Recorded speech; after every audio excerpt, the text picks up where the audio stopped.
Diqqat bilan qaranglar, plastinka masalalari. Plastinka masalalarida bizga qanaqa jarayon bo'ladi? Cho'pi. Endi plastinkada biz o'rin olish reaksiyasidan foydalanamiz.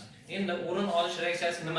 O'rin olish reaksiyasida oddiy modda bilan murakkab moddani ta'sirlashi natijasida yangi oddiy modda va yangi murakkab modda hosil qilish jarayoniga nima deyilar ekan? O'rin olish reaksiyasi deyiladi. Endi qaranglar, plastinka bu xuddi shunday, endi suv ham bo'ladi. Endi ana shu eritmaga plastinka degan narsa tushiriladi. Yoki temirdan yasalgan bo'lishi mumkin, yoki boshqa narsadan. Qaranglar, mana bunday bitta plastinka tushiriladi, temirdan yasalgan plastinka. Ana shu tushiriladi. Tushirilganda qanaqa jarayonlar bo'ladi? Ya'ni bizlar hali oqsilanish qaytarish reaksiyasidan o'tmadik. Bunda oqsilanish qaytarish reaksiyasi ketadi, ya'ni o'rin olish reaksiyasi bo'ladi. O'rin olish reaksiyasi uchun, ya'ni bizga nima kerak jadval uchun? Mana Beketer degan jadval bor. Beketer jadval bu metallarning aktivlik qatori yoki bo'lmasa metallarning kuchlilik qatori. Agar qaysi metal kuchli bo'lsa, kuchsiz metalni o'rniga kirib oladi-da. Shuning uchun ham bu o'rin olish reaksiyasi deyiladi. Masalan, bizga berilgan bo'lsa, mis sulfatga temir ta'sirlashdi deydi. Temir ta'sirlash. Ana endi biz birinchi bilishimiz kerak, mana bu yerda mis kuchlimi, temir kuchlimi?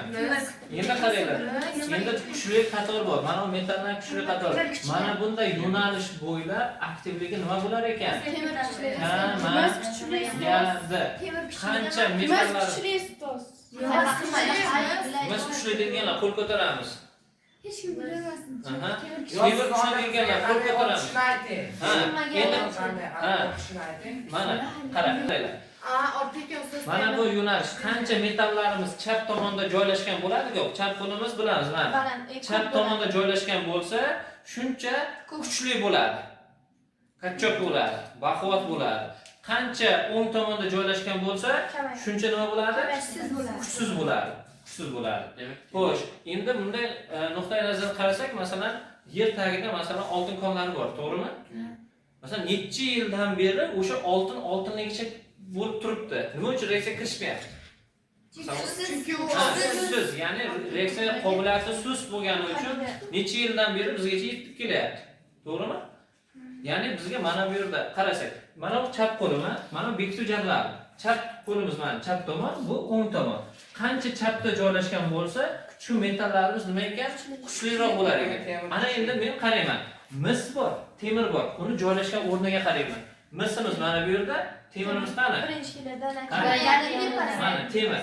Temir demak qaysi tomonda? Mana misga qaraganda chap tomonda joylashganmi? Demak temirimiz nima ekan? Kuchli ekan. Kuchli bo'lgandan keyin o'rniga kelib o'tiradi. Qaraymiz endi. Bunda qanaqa reaksiya sodir bo'ladi? Mis ajralib chiqarib yuboradi-yu, temir buni o'rniga keladi.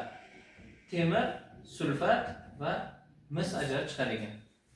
Yoki bo'lmasa, qanaqa? Masalan, bizga eritma natriy birinchi savol keladi. Mana bu jarayon uchun temirdan yasalgan plastinka tushirildi.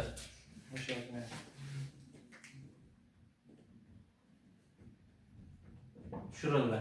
2 yoki temirdan yasalgan sterjin deydi. Tushirildi. Yoki 3 masalan mana shu eritmaga mix tushirildi deydi. Mix, metal tayoqcha yoki. Bunday yozaman, metal tayoqcha. Tayoqcha tushirildi. Yoki bo'lmasa 4-inchisi, ya'ni nima deydi? Metal qalamchasi deydimi yoki metal qalamcha.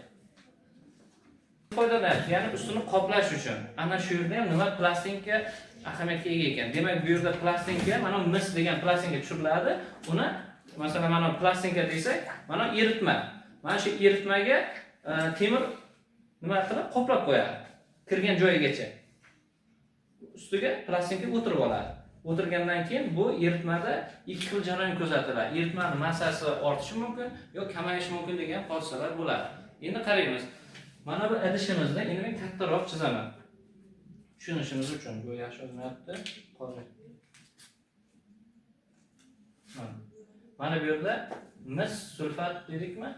Mis sulfat turibdi. Mana eritmasi turibdi. Buni tagida suv ham turadi. Endi bunga masalan tayoqcha tushiryapmiz. Ya'ni temirdan yasalgan. Mana bu yergacha mana temirdan yasalgan tayoqcha yoki mix tushirdik yoki boshqa narsa tushirdik. Ana endi bu yerda qanday jarayon kuzatiladi? Mana reaksiyasini yozaman, yana qaytadan. Mis sulfat qarayman. Ya'ni temir kirishyapti. Va nima hosil bo'ladi? Temir sulfat bilan nima hosil bo'lar ekan? Mis ajrab chiqar ekan. Endi qarang. Mana shu temir mana bu o'rniga keladi-yu, buni o'rniga keladi. Bu yerdan yashil ruchka bilan yozaylik endi. Hosil bo'lgan temir sulfat hosil bo'lyapti. Mana eritmada temir sulfat. Mana bu mis. Endi boradi-yu, chiqadi-yu, mana bu metallga yopishar ekan. Metallni oldiga yopishib qoladi. Mana tasavvur qiling, boshqacha qora rang bilan. Mana bu yerga mis kelib o'tiradi. Ikkita hodisa kuzatilishi mumkin. Mana shu temir hammasi reaksiya kirishib ketgan bo'lishi mumkin. Yoki bo'lmasa, ozgina qismi reaksiya kirishgan, o'sha reaksiya kirishgan qismiga nima yopishgan bo'ladi? Mana bu yerda mis yopishgan bo'ladi. Qoplab qolgan bo'ladi. Ya'ni tasavvur qilaylik, mana bu nima tushiryapti? Mana temirdan yasalgan plastinka tushirilyapti. Tushirdik, mana bu qismigacha mana eritmaning chizig'i bor-ku. Endi shu tushirdik, mana bu yerda mis bor eritmada. Bu mis nima bo'lib qoladi? O'rniga kelib, mana qoplab oladi, yopishib qoladi sirtini. Va mana shu plastinka chiqarib olindi deydi. Chiqarib olinganda savollarda endi sizdan so'raydi, plastinka massasi ortyaptimi, kamayaptimi degan jarayonlar kuzatiladi. Yoki bo'lmasa, eritma massasi ortyaptimi, kamayaptimi degan narsa kuzatiladi. Endi bunga qanday qaraymiz? Mana 56 bir molimiz massasi 56 gram temir tushirilsa, qanchamiz chiqib ketyapti? 64. 56 qo'shilib 64 chiqib ketyapti. Demak, plastinka massasi nima bo'lyapti? Ortyapti. Plastinka ortadi. Endi qaranglar. Plastinka eritma massasi nima bo'ladi? Eritma massasi. To'g'ri qarang. O'zi mana bu mis sulfat eritmasi turuvdi. Mis sulfat eritmasi temir plastinkasi tushirildi va olindi. Farqimiz nechaga teng bo'lyapti? 8. Farqni 3 burchak bilan yozamiz. Yashil ruchkamiz mana. Farqimiz 8 chiqdi. Demak 8 gramga plastinka ortsa, eritma massasi kamayadi. Eritma 8 gramga nima bo'lar ekan? Kamayadi.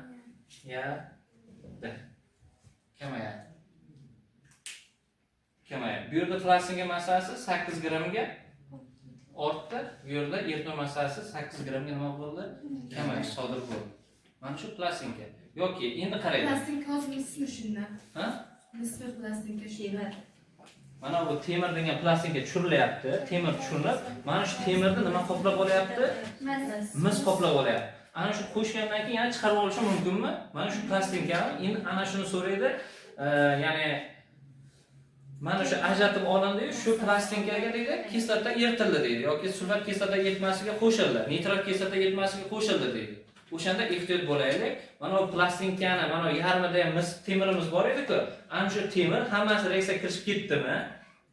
Qo'shilgancha, masalan, chiziqgacha qo'shildi-ku, mana bu yergacha, mana chiziqgacha qo'shildi. Ana shu temirimiz hammasi reaksiya kirishib ketdimi degan savol tug'iladi yoki hammasi reaksiya kirishmadimi degan savol tug'iladi. Uning uchun mana bu plastinkani katta qilib chizamiz. Mana bu yarmi temirdan iborat bo'lishi mumkin. Yarmi temirdan, yarmi nimadan iborat bo'lishi mumkin? Misdan iborat bo'lishi mumkin. Yoki ikkinchi holatda nima bo'lishi mumkin? Qaranglar. Mana shu plastinkamiz hammasi nimadan iborat bo'lishi mumkin? Misdan iborat bo'lishi mumkin. Qo'yib chiqarilgandan keyin ikkita holat kuzatiladi. Shunga ehtiyot bo'lamiz. Eshitdingizmi? Agarda mana bundan kuzatiladigan jarayon bo'lsa, masala shartiga qarab davom ettirib kelaveramiz. Strelkaga qaraymiz, o'rtaga qaraylar, o'zi yozamiz. Xo'sh. Kumush nitrat bilan nima ta'sir qilyapti? Rux plastinkasi tushirildi. Rux. Bir savol beraman. Qani ruh kumushni siqib chiqara oladimi, yo'qmi? Ha. Endi mana kumushimiz bu yerda joylashganiga qaraydi mana. Kumush bu yerda, ruhimiz mana bu yerda joylashgan. Chap tomonda joylashgan. Haqiqatan siqib chiqara oladi. Endi reaksiyasini yozaman. Qani? Ruh nitrat hosil bo'ladi. Va kumush ajralib chiqadi. Va kumush ajralib chiqadi. Endi reaksiyani tenglashtiraman. Nitrat bu yerda 2 ta, bu yerda bitta bo'lib qoldi. 2 ni qo'yaman. Kumushimiz 2 ta bo'ldi, 2 ta. Ruhning massasi nechaga teng? 65. 2 ta kumushning massasi 108 ga 216. Farqimiz nechaga teng bo'lyapti? Orta. 151. Qaranglar. 65 tushirilyapti, 216 chiqyapti. Ortyapti, haqiqatdan plastinka massasi ortyapti. Endi necha grammga ortyapti degan savol tug'iladi. 151 grammga ortish kuzatilyapti ekan. 151. Endi so'raydi, eritmani massasi nima bo'lyapti? 151 grammga kamayish sodir bo'lishi kerak. Chunki bu qo'shib o'zi bilan chiqib ketyapti. Nimani hisobiga? Ya'ni mana kumushni olib ketyapti. O'zi kumush nitrat edi. Kumush nitrat eritmasidan chiqib ketgandan keyin kumush nima bo'lib qolyapti? Eritma massasi kamayadi. Har doim eritma massasi kamayadi. Yo'q, har doim emas. Agarda mana plastinka massamiz kamaysa, eritma massasi nima bo'ladi? Ortar ekan. Eshitdingmi? Chunki bu plastinka tushirilyapti. Mana tasavvur qilinglar. Hozir misol keladi. Mana tasavvur qilinglar. Mana bu eritma turibdi bironta. Eritmaga tushirildi. Eritma tushirildi. Bu mana plastinkamiz erib ketdi. Hammasi erib ketdi. Erib ketgandan keyin mana qismi mana qapoqchasi tushib qolsa, buni massasi kamayish sodir bo'ladimi? Ha? Ana shu holatda qaraymiz. Endi qaraydi. Mana ikkinchi reaksiya. Temir sulfatga ruh deyilyapti. Temir sulfatimiz mana temirimiz bor. Endi ruh. Ruh qayerda? Bu yerda chapda. Haqiqatan siqib chiqara oladi. Endi ruh sulfat temirni o'zi. Endi qarang, ruhning massasi 65, bu necha? 50. Mana bu yerda nima bo'lyapti? Plastinka massasi kamaydi. Ya'ni 65 kiryapti. Ha? Qancha chiqib ketyapti? 56. Tasavvur qilyapman, men sizlarga 65 ming beryapman, lekin qaytarib olishimdan hech pul qilib olyapman. 50 men pulimdan nima bo'lyapti? Kamayish sodir bo'lyaptimi? Plastinka kamayadi, eritma kamayadi. Demak, bu yerda plastinka kamayadi. Mana bu yerda plastinka nima bo'lyapti? Demak, mana plastinka ortadi. Keyingisi Plastinka ortsa eritma kamayadi, eritma ortsa plastinka ko'payadi. Bir-biriga teskarida. Plastinka ortsa, eritma kamayib ketyapti. Plastinka kamaysa, eritma ortib ketyapti. Xo'sh, endi keyingisi ruh xloridga xrom xloridga. Xrom xlor ichida ekan, ikkiligiga nima ruh ta'sir ettiryapti. Endi qaraymiz. Xromimiz qani? Xrom. Mana. Qaysi biri kuchliroq? Ruh chapda joylashgan-ku, to'g'rimi? Chiqara ekan, nima bo'ladi? Ruh xlorid va xrom ajralib chiqadi. Endi ruhning massasi 65, xromning massasi 52. 65 kirib 52 chiqib ketyapti. Qanaqa sodir bo'lyapti-da? Plastinka. Nimaga ortyapti? Agarda qarang, 65 kirib 216 chiqqanda ortar edi. Mana bu kattami son qiymati. Mana bu 65, bu 52. Son qiymat kichkinami 65 ga qaraganda, demak kamayish sodir bo'lgan. Mana bu plastinka kamayish sodir bo'lyapti. Endi eritma desak, eritma ortadi. Mana bu yerda eritma nima bo'lyapti? Ortadi. Bu yerda eritma kamayadi. Mis sulfat temir plastinkasi tushirilyapti. Temir sulfat va mis ajralib chiqadi. Reaksiyamiz o'zi teng. To'g'rimi? Endi 32 gramm mis sulfat eritmasiga temir plastinka tushirilgan. Plastinka massasi qanday o'zgaradi? 56 plastinka tushyapti-yu, 64 chiqyapti. Plastinka massasi nima bo'lyapti? Ortyapti. Agar bundan buni farqi nechaga teng bo'lyapti? 8 ga. Ya'ni 1 moldan bo'lganda edi, 8 grammga plastinka ortyapti ekan. Xo'sh, endi 32 gramm mis sulfat berilyapti. Mana 1 mol mis sulfatning massasi 160. 32 gramm bo'lsa, qani necha grammga? 1,6. Bo'ldi. 1,6 grammga plastinka nima bo'lar ekan? Ortar ekan. Kelishdikmi? 1,2 ham xuddi shunday. Mis sulfatga magniy qo'shildi. Demak, nima hosil bo'ladi? Magniy sulfat plus mis hosil bo'ladi. Reaksiyamiz teng. Magniy massasi 24, bu 64. Ayirsak 40. 40 grammga nima bo'lyapti ekan? Ortish paydo bo'lyapti. Masala sharti nima deyapti? 12 grammga o'zgargan degani ana shu ortgan degan ma'noni beryapti. Mana bunimiz 12 gram bo'lsa, keyin nima so'rayapti? Dastlabki eritmadagi mis 2 sulfat massasini aniqlang. Mana mis 2 sulfat. Buni dastlabki eritmada 1 molimiz massasi qancha edi? 160 edi. Bunimizga qancha qo'yamiz? 160 ni bo'ldi, davom eting. 160 ni 12 ga ko'paytirib 40 ga bo'lamiz. Necha bo'lyapti? 48 gram bo'lyapti. Qaysi joy bo'lyapti? B degan joy bo'lyapti. Ha? To'g'ri. Rostmi? Ha? Mana aniqlaymiz. Qaraymiz. Savol borda. Agar mana birorta masalan mis sulfatga qanaqadir element ta'sir ettirsangiz, o'zgarmaydi degan desa qanaqa O'zgarmaydi desa, mana bu reaksiya bormaydi-da. Ikkalasi ham bir xil bo'ladi. Yo'q, kuchsiz bo'ladi. Masalan, kuchsiz kuchlini mana teskarisi bo'lsin. Masalan, temir sulfatga deydi, eritmasiga deydi, mis plastinkasi tushirildi deydi. Reaksiya bo'lmaydi. Mis plastinkasi tushirildi. Plastinka massasi qanday o'zgaradi? Shunday chiqadi, qaytgan joyga qaytadi. Shu o'zgarmaydi. Reaksiya qilmaydi. Sabab chunki mana temiri bor. Temir kuchlimi, mis kuchlimi? Ha? Temir kuchli. Kuchli turibdi. Kuchsiz chiq deyapti, o'zingdan deyapti. Mana shu plastinkasi demasa. Temir plastinkaga mis sulfatimiz bor. Mis sulfat plus temir plastinka tushirildi. Ko'ryapsizmi shunisi shularni?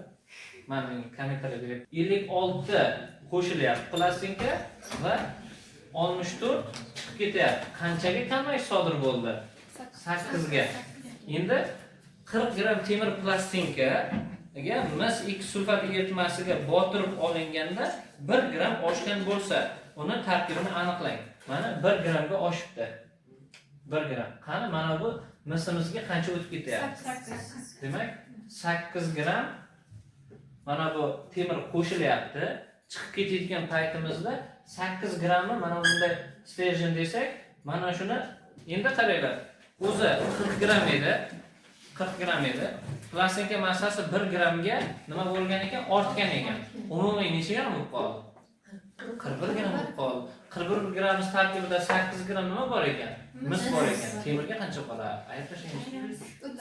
41 dan ayiramiz 8 ga. 31. Ha? 31. 1 gram qo'shganimizda 41 mi? O'zi 40 gram edi. Mana plastinkadan 40 qo'shilgan edi. 1 gramga ortish paydo bo'ldi. Umumiy qancha? Masala shartida. Masala sharti 40 gram berilyapti. Shunda mana bu Semi? 3 semi? Bo'ldi, 33 chiqdi bizda. Mana bu 8 gram mis bo'lyapti, 33 gram mana temir bo'lyapti. To'g'ri, S degan joy. Ustoz. Ha. Bu yerda adadi 3 arkasida seviyalarga kim beriladi? Qarang. 3-chi masala adad. A'dan 3. o'zgarmaydigan. Endi A'ga qaraymiz, mayli 3-chini yana mana shu yerda ko'rsatib beraman. Quyidagi eritmaga xrom plastinka tushirilganda plastinka massasi qanday o'zgaradi? Kumush nitratga, mana birinchisi, kumush nitratga xrom qo'shilyapti. Demak, bu yerda xrom nitrat endi qarashimiz kerak-da. Endi qaranglar, xromimiz qayerda joylashgan? Mana xrom. Endi kumush. Kumush bu yerda haqiqatan xromimiz kuchli. Chiqara oladi. Shunda xrom nitrat bilan nima hosil bo'lyapti? Kumush hosil bo'ladi. Mana endi tenglashtiramiz. Mana undan 2 ta bor. Bu yerga 2, bu yerga 2. Xromning massasi 52 edi. Ha? Kumushning massasi necha bo'lyapti? 200. 16. 52 qo'shib 216 chiqyapti. Plastinka nima bo'lyapti? Ortadi. Plastinka ortadi. Bo'ldi, keyingisi rux nitr, rux sulfat ekan. Rux sulfat va xrom. Endi qaraymiz, mana rux bor, xrom bor. Ruhimiz nima? Kuchliroq, xrom kuchsizroq. O'rni siqib chiqara oladimi? Yo'q, reaksiya bormaydi ekan. Demak, plastinka massasi nima bo'ladi? O'zgarmaydi. Reaksiya bormaydi. Demak, kamayadi, qilmaymiz. yo'q, o'zgarmaydi. Chunki reaksiya bo'lmayapti. Chunki mana kuchsiz rux, xromiz kuchsiz, rux kuchli. Bitta qoidani eslanglar. Kuchsizlar kuchlilarda urib yiqita olmaydi. Mana shu qoida. Kuchsizlar kuchlilarni urib yiqita olmaydi. Masalan, sizdan bilimingiz kuchli bo'lsa, kumush nitrat eritmasiga temir plastinka 216 ekan. Bu 56 qo'shib 216 chiqib ketyapti. Endi qarang. Endi buni farqi necha bo'lyapti? Bundan buni aytsak 160 mi? Ha, 160 ekan. Endi masala sharti 340 gram eritma berilyapti. Eritmamiz mana 340 gram. Buni tarkibida kumush nitrat qonli emas, ichida suv ham bor. Endi kumush nitrat necha gram bor edi? Endi shu topaman. 340 ni ko'paytiramiz 0.05 ga. 17 gram bo'lyapti. Endi miqdorini topib olaylik. Miqdorimiz qancha bo'lyapti? 17 ni bo'laman, kumush nitrat massasi 170. 0.1 mol bo'lyapti. Mana 0.1 mol bo'lar ekan. Qaranglar. 2 bo'lgan paytimizda 160 ekan. 2 mol reaksiya kirishayotgan paytda 160 grammga plastinka ortyapti ekan. 0.1 mol bo'lib qolsa, 0.1 mol bo'lib qolsa, plastinka qanchaga ortish kuzatiladi? 16 bu 8 grammga ortish kuzatilar ekan. 40 gram edi. Keyin 8 grammga ortgandan keyin necha gram bo'lib qoldi? 48 gram bo'lib qoldi. A degan joy. 40 ga qo'shamiz 8 ni. 48 gram. Qaysi joy ekan? A. 5/1. Mis sulfat eritmasi kobalt. Kobalt plastinka tushirilganda plastinka massasi 1 gram o'zgargan bo'lsa, dastlabki eritmadagi tuzning massa bo'lishini aniqlang. Demak, bu yerda kobaltimiz sulfat hosil bo'lyapti va mis chiqyapti. Kobaltimizning massasi mana 60 deb beriladi. Davr sistemadagi massa olib ketmaylar. Bu yerda qaros ichida 60 desa, ana shuni ishlatishimiz kerak. Demak, 60 5/1 60. Endi bu 64 bo'lib qolyapti. 60 qo'shilib 64. Farqimiz qancha? Ha, 4 grammga ortish paydo bo'lyapti ekan. Endi masala shartida 1 gram o'zgargan bo'lsa, 1 gramga ortgan ekan. 1 gramga ortgan ekan. Endi nima so'rayapti? O'zgargan bo'lsa, dastlabki eritmadagi tuzning massa bo'lishini aniqlang deyilyapti. Mana bu mis sulfatni so'rayapti. Buni 160 bo'lgan paytimizda 4 ortyapti. 1 ortsa bu necha gram bo'lib qoladi? Buni 4 ga bo'lsak 40 mi? 40 gram. Endi 200 gram eritmamiz bor ekan. Foizini so'rayaptimi? Massa bo'lishini aniqlang. Demak 40 ni bo'laman 200 ga va 100 ga ko'paytiraman. 20% degan. Qaysi javob ekan? 1 degan javob bo'lar ekan. Bu 6/1. Rux plastinkamiz bor. Rux sulfat ekan. Shunga nima tushirildi? Marganis. Marganis tushirilsa, marganis sulfat va rux ajab chiqyapti. Ha, reaksiya bo'ladi. Endi qaraymiz. Marganis massasi 55. Buniki 65. Farqi 10 gram. Endi qo'shildi. 55 bo'luvdi. Mana plastinkani o'zi qoida bo'yicha masala shartida 55 edi. Keyin necha gram bo'lib qoldi plastinkamiz? 56 bo'lib qoldi. Farqimiz qancha? 1 gramga farq bo'libdi. Keyin nima so'rayapti? Qancha marganis eritmaga o'tgan, ya'ni qancha marganis reaksiya kirishib ketdi deyapti. Mana buni topib olishim kerak. Birdan bunga ko'paytirib bunga bo'lsa, demak 5.5 gram eritmaga o'tib ketgan ekan. Qaysi javob bo'lyapti? A degan javob bo'lyapti. Yozaman. Mis sulfat eritmasiga 80 gram temir plastinkasi tushirilibdi. Temir sulfat va mis. 56 ta tushyapti, 64 chiqyapti. Farqimiz necha gramga? 8 gramga ortish paydo bo'lyapti. Endi 80 gram temir plastinka tushirildi. Bunda plastinka massasi 2% ga oshgan bo'lsa deyapti. Plastinkani massasi 2% ga oshibdi. Eritma massasi demayapti, plastinka. Endi qaraymiz. Plastinka o'zi 80 gram edi. Shu holati bo'yicha 100% edi. 2% ga ortgan bo'lsa, qancha bo'lib qoladi? 80 ni 2 ga ko'paytirib 100 ga bo'lamiz. 1.6 gramga mana bu farq kelib chiqdi. Mana bu tagidan 1.6 ni qo'yaman. Endi nimani so'rayapti? Dastlabki eritma konsentratsiyasini aniqlang deyapti. Mana bu 160 gram bo'lgan paytimizda 8 gramga farq qilyapti. 1.6 farq bo'lsa, bu 32 mi?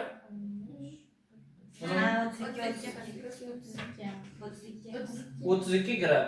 Umumiy eritma massasi aniqmi? 200 gram mis sulfatimiz bormi? Endi foizini topaman.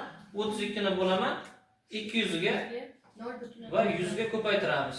16% bo'lyapti. Dastlabki eritmada mis sulfatimiz.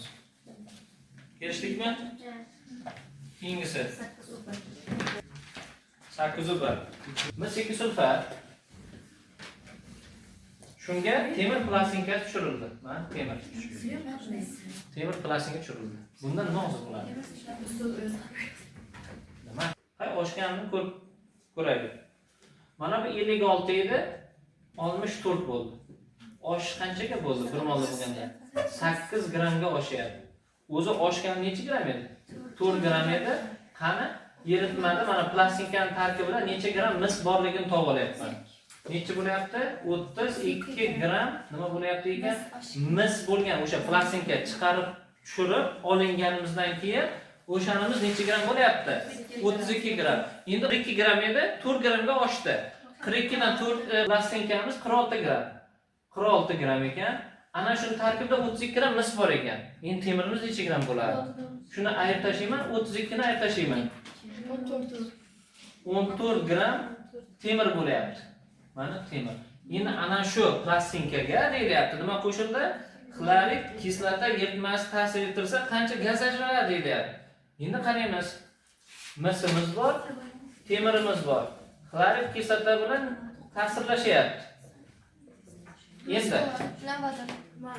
Endi qaranglar. Mana sizga nima bor? Bekitib jadvali bor. Mana bu bilan reaksiya bo'lmas ekan. Endi temir bilan boradi. Temir xlor 2 va vodorod gazi ajraladi. Tenglashtiramiz, 2 ni qo'yamiz. Temirimiz massasini bilaman, necha gram? 14 gram. Bu 56 ekan. Bizdan hajmini so'rayaptimi, miqdori nima? 8.1 mol deyiladi. Bundan bitta mol chiqyapti. Bunimiz qancha bo'ladi? 0.25 bo'lyapti. Shuni yozmayman, qo'yay chiqadi. Ha, degan javob. Chiqardik. Kuchayib ketyapti, sanamay. Kadmiy sulfat eritmasiga temir plastinka tushirilganda kadmiy sulfat eritmasiga temir plastinka tushirildi. Reaksiya bo'ladimi? Yo'q. Chiqara oladi. Demak, temir sulfat va kadmiy bo'lar ekan. Endi 28 gram temir plastinka tushirilganda eritmaga 16.8 gram temir o'tdi deyilyapti. Eritmaga temir o'tdi. O'zi 56 edi. Kadmiy 112 bo'lyapti. Farqimiz qancha edi? 56. 56. Endi 16.8 gram temir o'tdi degani 16.8 gram temir reaksiya kirishib ketdi degan ma'no beryapti. Mana bu 16.8 gram bo'lsa, keyin nima so'rayapti? Olingan plastinka deyapti, xlor kislota yetmas. Endi olingan plastinka qanchaga ortibdi? Shuni topaylik. 16.856 ko'payib bunga bo'lsa yana 16.8 gram bo'lyapti. O'zi dastlab necha gram edi plastinkamiz? 28 gram edi. Endi mana kadmiyimizdan qancha bo'lib qolyapti? Uni ham topaylik. 33.6. Demak, 33.6 gram plastinkaning tarkibida kadmiy bo'lyapti. Endi temirimiz qancha bo'lgan? Temirimiz qancha qolgan? O'zi plastinka 28 edi. 16.8 ni qo'shsak necha bo'lyapti? 28 ga 1608 qo'shamiz. 44.8 bo'lyapti. Mana plastika umumiy massasi 44.8 gram bo'lyapti. U qayerdan kelib chiqdi desak, 28 ga qo'shilyapti 1608 da. Yana mana bu yerdagi 1608 qo'shilmayapti. Bu yerdagi farq qo'shilyapti, ehtiyot bo'linglar. Keching hozir bu yerda faqat to'g'ri son chiqib qoldi-da sizlarga. Yana mana 16.8 ekan 16.8 olib ketmaydi. Farqini qo'yasiz. Endi 16.8 bu 44.8 bo'lyapti. Endi aytib tashlayman 44.8 dan 33.6 ni 11.2 gram bu temir bo'lyapti. Ana shu plastinkaga deyapti, kadmiy va temir. Endi nima ta'sir ettirildi? Xlorid kislota. E'tibor bersak, vodoroddan oldin joylashganda bular hammasi ikkalasi ham. Demak, ikkalasi ham nima ketgan? Reaksiya kirishib ketgan ekan. Xlorid kislota bilan kirishsa, kadmiy xlor 2 va vodorod ajralib chiqadi. Bu bilan reaksiya kirishsa, temir xlor 2 va vodorod ajralib chiqadi. 2 reaksiyalar tenglashtirdik. Endi kadmiyning massasini bilayapman. Necha gram? 33.6 gram. Bu 112. Endi bizdan molni so'rayapti. 1 mol bo'lsa, bunimiz qancha? 0.3 bo'lyaptimi? Qaranglar. 112 30 necha bo'lyapti? Ha, 0.3 bo'lyapti. Endi temirimiz 11.2 ekan. 11.2 bu 56. Bu 1 bo'lyapti. Bundan 2 martami? Bu 0.2. Umumiy mollarimiz 0.5 mol bo'lyapti. Tajriba chiqdi. D degan javob bo'ldi.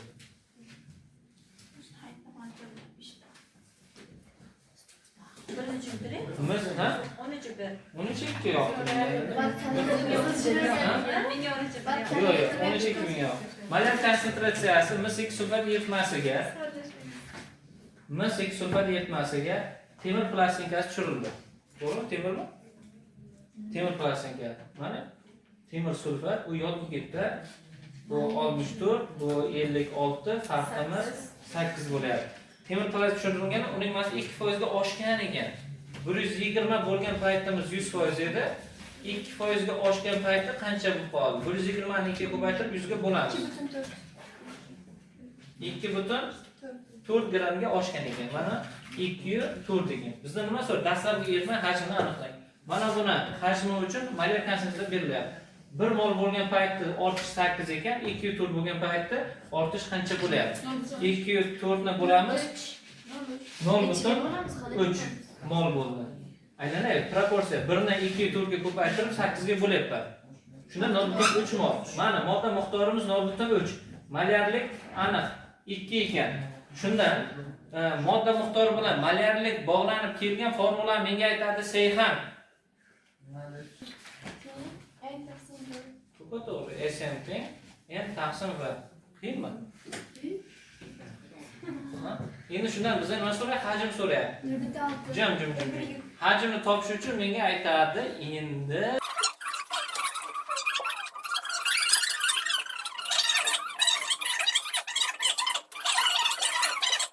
Peki 0.15.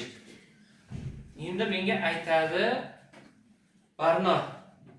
O'lchov birligi nima? Molar konsentratsiyani topishda esdan chiqarmaydilar, litr foydalanadi. Men 0.15 litr chiqdi. Shuna javob bormi? Bor. Shu bilan